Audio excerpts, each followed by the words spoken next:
Welcome to Samba Samba. Enjoy the video.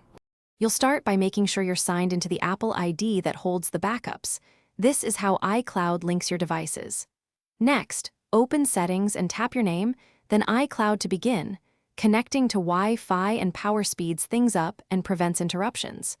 If you haven't updated recently, check General About to confirm your OS version so the backup options appear correctly. Once done, tap iCloud Drive and Backups to access the controls and move to the next step. Now you'll navigate deeper to iCloud Manage Storage Backups.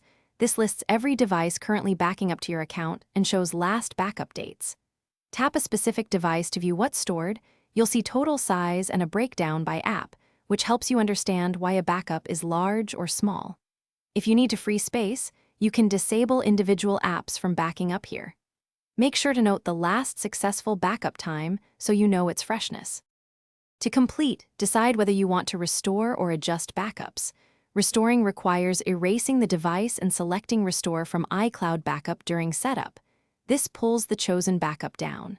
If you prefer to update the backup, go to iCloud Backup and tap Backup Now to force a manual save.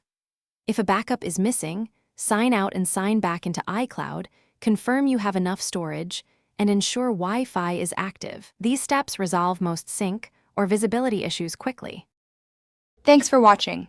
Consider subscribing if we helped you.